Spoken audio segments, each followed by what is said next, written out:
Hello, my name is Marcus. I'm the compiler of a collection of therapy quotes entitled Psychoanalytic Self-Awareness Quotes.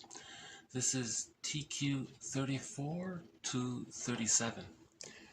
Therapy quote number 34.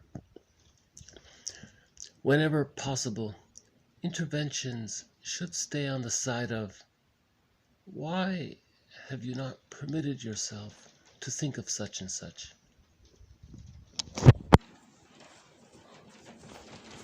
This brief little quote, I thought I would tie it in with Masterson's axiom. So from an earlier video covered Masterson's sentence. Self-activation leads to abandonment depression, which leads to defense. So in this quote kind of relates to that. The advice offered was that the thinking should be, why didn't you allow yourself to self-activate? So to get in touch with your real feelings, to say what's really going on, that's an example of self-activation,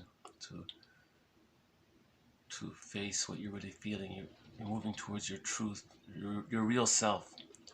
You're moving toward your real self.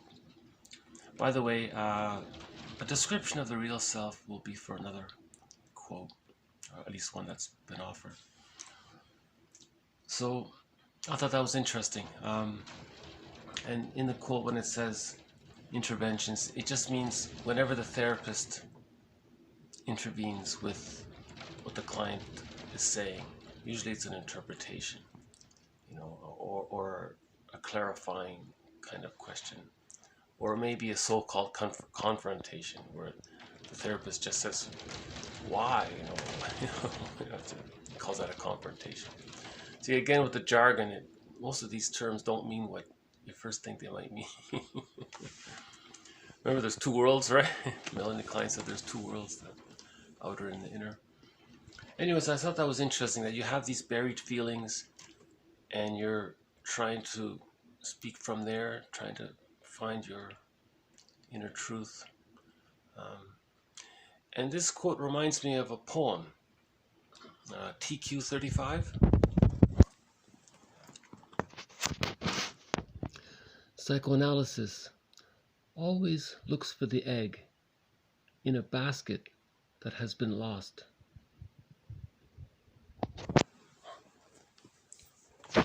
It's a great little quote. I mean, right? One more time. Psychoanalysis always looks for the egg in a basket that has been lost.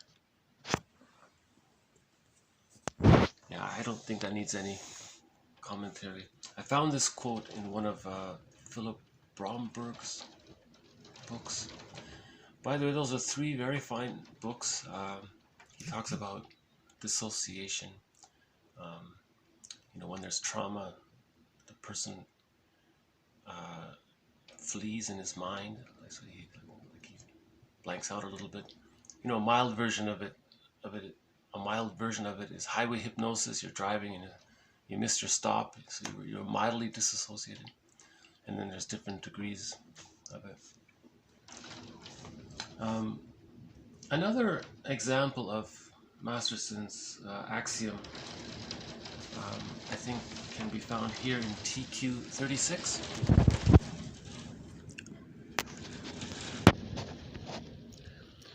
You feel, quote, you feel the treatment is leading you in the direction of a more open search for fun and relaxation, which threatens you with feeling alone without mother's approving internal presence. So you sabotage and rationalize in order to get her back. So I thought this therapist's interpretation kind of shows that the three-step sequence that Masterson's talking about. So here, the client isn't going every week or whatever, and the person's starting to feel that she's giving herself permission to relax and take up a new hobby, try something new. But when she does that, so that's the self-activation, but that triggers the abandonment depression. That triggers the memories of mothers not approving this. So she panics. That's the abandonment depression. So what she does to soothe the panic, to get rid of the panic, is to sabotage the hobby and then rationalize, I didn't like it anyways or something. And then by doing that, she gets mother's internal approval back. Once more, Robert Bly always did that. He would read a poem and he would say, once more. so I'll just do it again. TQ 36. Quote, you feel the treatment is leading you in the direction of an open search for fun and relaxation, which threatens you with feeling alone without mother's approving internal presence.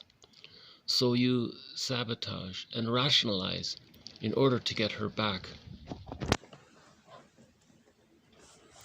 Okay, another way of saying this is TQ 37.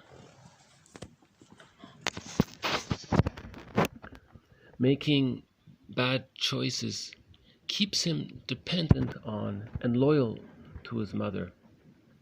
This is not a conscious thought process. So there's one theme that can be found in many books is this unconscious loyalty to the inner object or the bad mother. And that last quote makes it very direct. Making bad choices keeps him dependent on and loyal to his mother. This is not a conscious thought process.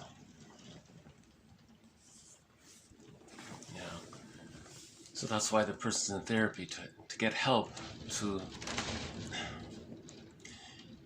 You see, remember in a previous video about Robert Bly's description of the fairy tale Iron John?